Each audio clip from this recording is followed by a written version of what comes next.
안녕하세요. 캔들피그의 이런저런 시간입니다. 오늘은 경제 이야기이기도 하지만 사회 문제에 대해서 한번 다뤄보겠습니다. 얼마 전에 충격적인 기사를 봤는데요. 대학생 10명 중에 7명이 구직을 사실상 단념한 상태라는 겁니다. 아마 그 말이 맞냐고 되묻는 분이 계실 수도 있는데요. 저도 그랬으니까요. 지난달 전국경제인연합회 조사 결과에 따르면 전국 대학생 4학년 또는 졸업 예정자, 졸업한 대학생, 이 사람들은 엄밀히 말하면 지금 대학생은 아니지만 연장선상에 있다고 보고요. 이들 2469명을 상대로 설문조사한 게 10명 중 7명에 해당하는 65.8%가 사실상 구직을 포기한 상태로 드러났습니다. 아예 이력서조차 낼 생각이 없는 사람이 7.3%, 거의 구직 활동을 안 하고 있는 사람이 26.7%, 그리고 흔히 쇼윈도 취준생으로 불리는데 취업 의지는 없지만 취준생이라는 타이틀을 가졌고 남들 이력서 내고 있는데 가만히 있기 뭐해서 떠밀려서 형식적으로 이력서만 내는 수준의 의례적인 구직 활동을 하는 사람이 31.8%로 지금 말한 이들 전체가 조사 대상 10명 중에 7명에 해당하는 사실상 구직 단념자로 나타났습니다. 반면에 취업을 하기 위해서 적극적으로 구직 활동을 하고 있는 사람이 응답자 중에 16%에 불과했다고 하는데요. 보통 일이 아니죠. 적극적으로 구직 활동하지 않는 부류에게 왜 그러는지 물어보니까 자기의 역량, 기술, 지식들이 부족한 것 같아서 더 준비를 하려고 한다는 의견이 49.5%로 절반을 차지했고요. 그 다음으로 38.8%가 일자리가 부족해서 적극적인 구직 활동을 안 하고 있다고 대답했습니다. 그 외 나머지는 구직 활동을 해도 어차피 일자리 못 구할 것 같아서 또는 전공이나 관심 분야 일자리가 부족해서가 각각 14.5%를 차지했습니다. 이번 조사 결과에서 특히 눈에 띄는 부분은 추가로 노력을 쏟아야 하는 공무원이나 공기업의 선호도가 작년에 비해서 떨어졌다는 부분이죠. 매년 이런 조사할 때마다 구직 단념자들이 늘어나는 추세는 일회성에 그치지 않고 점점 사회 문제가 되고 있는 상황인데요. 그래서 이를 줄이기 위해서 정부 차원에서도 적극적인 정책을 쏟아내고는 있습니다. 그 중에서 논란이 많이 되는 부분이 청년 도전 지원 사업인데 한편에서는 이 정책을 두고 취업 포기자에게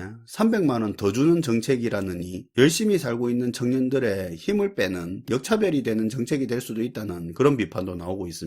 이 정책이 무슨 내용이냐면 구직 활동을 장기간 포기한 청년들이 노동시장에 참여하는 그걸 지원하는 목적으로 하는 건데요. 기존에도 이걸 운영하고 있었습니다. 최근 6개월 이내 취업이나 직업훈련에 참여한 이력이 없는 구직 단념자들을 상대로 심리상담이라든가 자기소개서나 이력서 컨설팅, 진로 직업 상담, 1:1 멘토링 등의 맞춤 프로그램을 2개월가량 지원하는데 이 프로그램을 이수하면 20만원의 인센티브도 지급된다고 하는데요. 요걸 사이즈를 키우겠다는 겁니다. 기존의 1, 2개월 기간의 프로그램을 최대 5개월로 늘리고 매달 50만원을 지급하고 프로그램 이수 시 인센티브 50만원을 더 주겠다는 건데요. 그러니까 취업 컨설팅, 심리상담, 멘토링 등을 해주는 이런 5개월짜리 프로그램 과정 동안 월 50만원씩 받고 이수하면 50 더해서 최대 300만원을 받을 수 있는 거죠. 취지는 이해를 하겠습니다. 그대로 놔두면 시기를 놓쳐서 노동시장으로 더 나오기 힘들어질 사람들을 그대로 방치하느니 차라리 반발자국만 앞으로 끌어내서 자신감과 구직 의욕을 키워주고 노동시장에 참여할 수 있게 만든다면 그건 좋은 일이죠. 할만한 거죠. 근데 한번 생각을 해보자고요. 5개월이나 되는 그 프로그램에 참여하는 기관이나 단체, 인력들에게 나가는 비용 등 운영비용을 생각하면 개인에게 주는 현찰 300만원 포함해서 그 프로그램 1인당 들어가는 비용이 제 내피셜이지만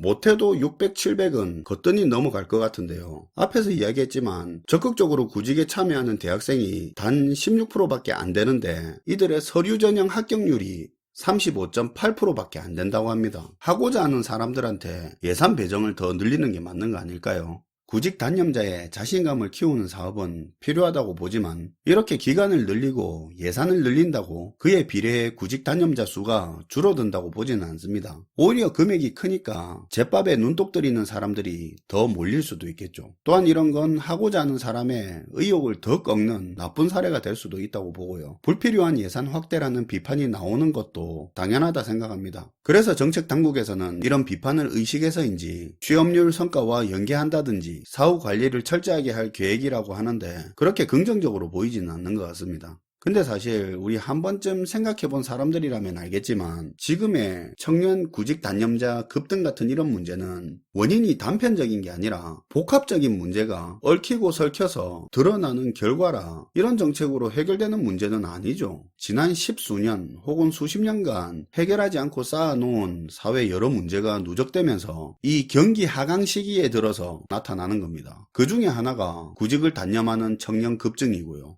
그들이 국가의 미래 소득원이고 그들이 사회에 기여해야 할 부분이 있고 이런 이야기는 접어두자고요. 1차적으로 구직 단념은 그들의 문제고 그들이 앞으로 감당하고 책임져야 할 문제죠. 하지만 상당수가 바라보는 것처럼 청년들이 구직에 소극적으로 나오는 문제를 그들의 눈높이만 높아졌다고 하기에는 무리가 있다는 부분도 한번 생각해 봐야 되는데요. 일단 선을 먼저 긋고 시작하자면 저는 청년을 옹호하는 입장은 아니고요. 청년도 청년 나름이고 청년 중년 할 것 없이 하고자 하는 사람에게 더 많은 기회와 혜택을 주는 게 맞다고 보는 입장입니다. 어쨌거나 지난 세월 동안 우리가 대수롭지 않게 생각하고 누적시켜왔던 문제들도 구직 단념자 증가의 한 원인이 됐다는 겁니다. 대학을 무분별하게 늘리고 학력 인플레는 심각해졌는데 그렇다면 사회로 배출되는 청년층의 학력에 맞게 그동안 산업과 일자리의 질도 같이 성장해야 될 거 아닙니까? 그런 거 하나 없이 대졸자는 쏟아지는데 대졸자를 수용할 일자리는 없고 눈높이 낮춰라고만 하면 그냥 낮춰지겠습니까? 국내 산업, 일자리 환경과 평균 학력 자체가 미스매치가 일어난다면 대학 교육의 비효율이 커지고 배워도 써먹을 데 없고 그렇다고 안 가자니 너도 나도 대학 가니까 학력 인플레 때문에 또 대학 안 갈 수도 없는 지경이 돼버렸죠. 사회에 진출하는 데까지 필요한 교육 비용은 낭비되고 청년들의 사회 진출 시기만 늦추는 꼴이 돼버리는 겁니다. 대학 나온 사람이 그에 맞는 일자리를 찾는 게 당연한 건데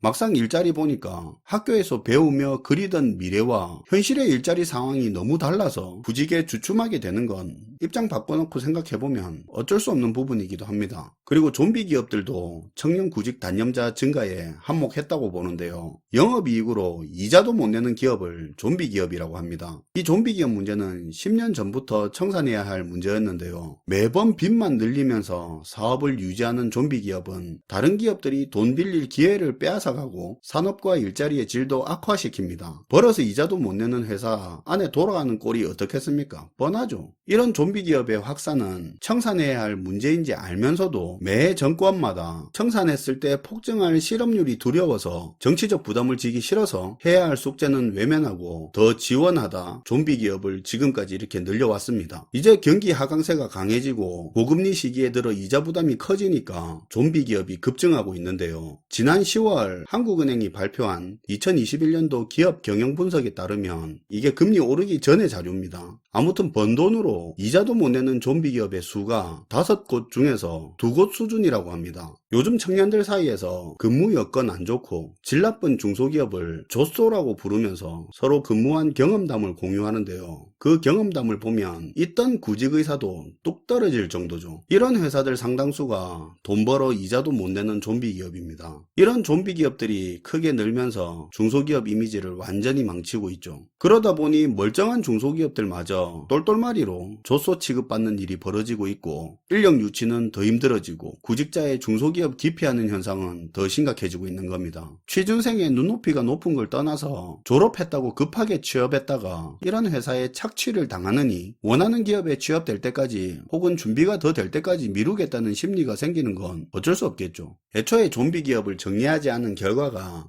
기업 부채 부실 이상이나 일자리 안정성이나 질을 떨어뜨리는데도 큰 원인으로 작용한 겁니다. 그리고 양극화가 심해진 것도 청년들의 구직 의지를 상실하게 만든 중요한 부분입니다. 직장 취직해서 돈 모으고 월세 살다 전세 살고 전세 살다 집 사고 그 사이에 결혼하고 애 놓고 하는 게 일반적인 아주 평범한 인생 설계잖아요. 지금 집값이 많이 떨어졌다고 하지만 지금 대한민국 집값이 소득 수준에 비해 말도 안 되는 건 잘 아시지 않습니까? 이러다 보니까 애초에 이들이 인생 설계 자체를 하지 않는 경우도 늘고 언제 결혼하겠다, 집 사겠다 등 목표가 없으니까 조급함도 잘 못 느끼는 겁니다. 적극적으로 사회 진출해서 반년이라도 남들보다 일찍 취직을 했다. 그 다음은 뭐가 달라지는데 이런 생각을 가지게 만들고요. 거기다 양질의 일자리 부족이 집단적인 청년 불만으로 나타나는 걸 완화시키려고 무직인 상태를 굳이 취준생이니 하면서 마치 직업인 마냥 온화한 표현을 써주니까 졸업 이후 무직 상태의 심각성도 덜 느끼는 부분도 있고요.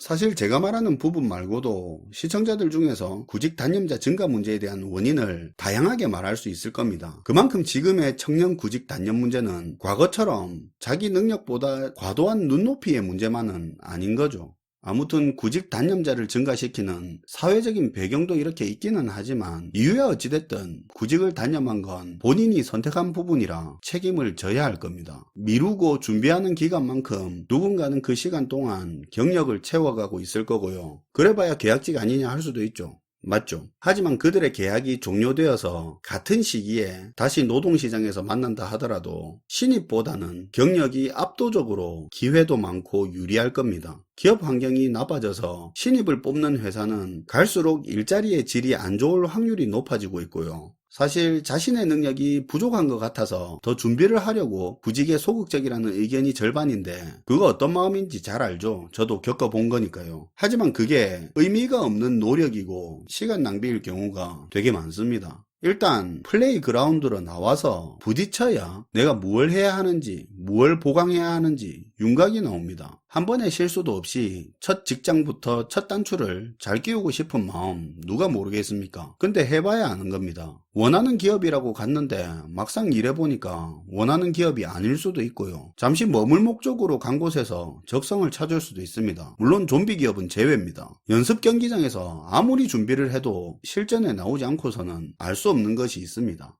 만약에 지금 경기가 괜찮고 중견기업 이상의 회사에서 산업 전반적으로 고용을 늘리고 있는 추세라면 저는 조금 취업이 늦어지더라도 첫 단추는 가능하면 네임밸류 있는 회사에서 일하는 게 나을 거라는 이야기를 할 것 같습니다. 이직도 유리하고 네임밸류 있는 회사 입사 기록이 암묵적인 확인서 역할도 하거든요.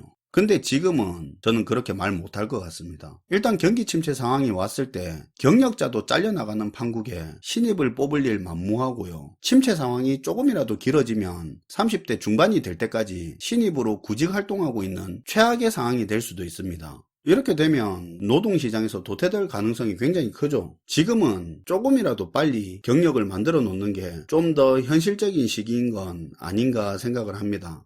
아무튼 청년 구직 단념자 급증 문제를 그들의 눈높이 문제만으로 치부하는 것도 안 되겠지만 그렇다고 청년이라는 타이틀을 가지고 무분별하게 그들을 감싸줘서도 안 되고 필요 이상으로 지원해서도 안 된다는 생각입니다. 돈 받고 해줘야 할 프로그램을 공짜로 해주는 것만 해도 충분하다고 보고요. 그리고 정부 지원 사업을 용돈벌이 수단 정도로 쉽게 생각하는 일부 청년들도 그건 아닌 것 같습니다. 시청해주셔서 감사하고요. 지금까지 캔들피그의 이런저런 시간이었습니다.